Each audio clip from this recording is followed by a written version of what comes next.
voit un petit peu les volcans. Surtout que ce sont des phénomènes qui n'existent pas dans notre pays. C'est quelque chose de tout à fait exotique pour eux.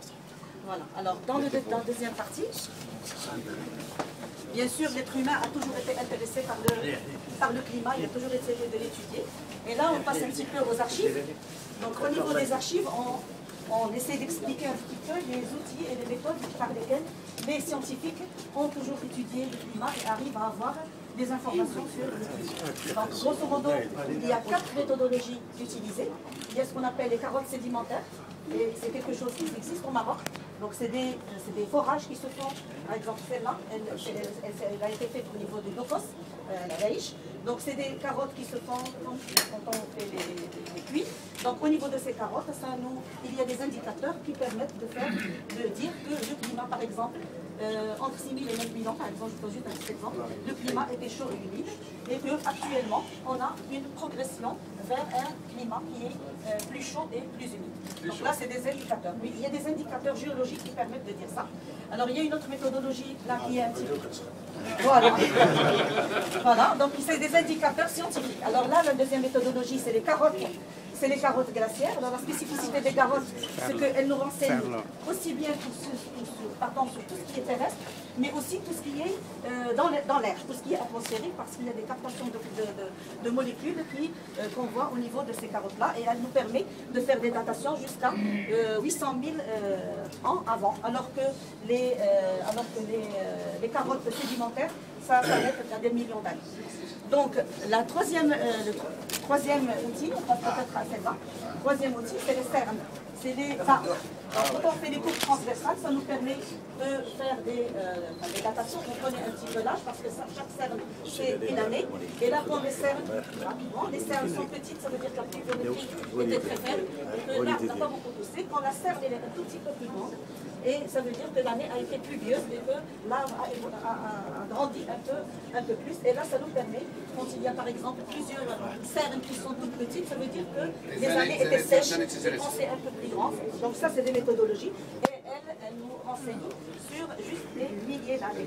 C'est par exemple là, c'est un arbre cèdre de moins de 40 et 45 ans. Donc là, c'est un peu plus, dans l'échelle de temps, elle est un peu plus faible.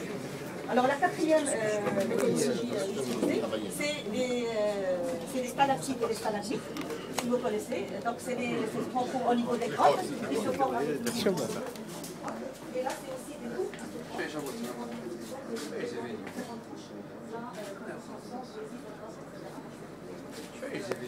Alors tout ça...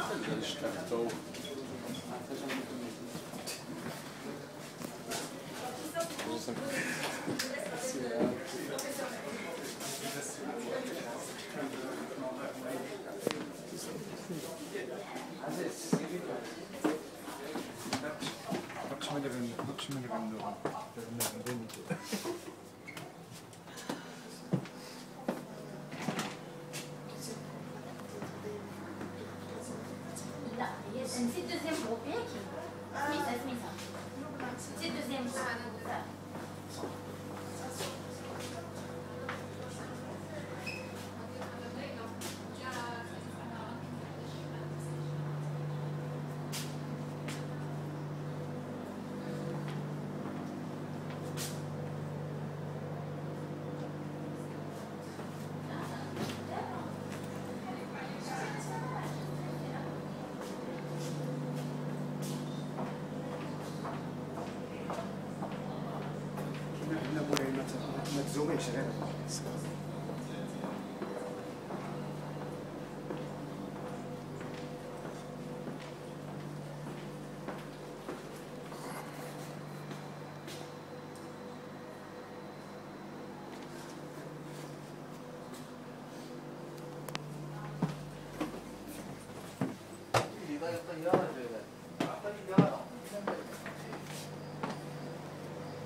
interdit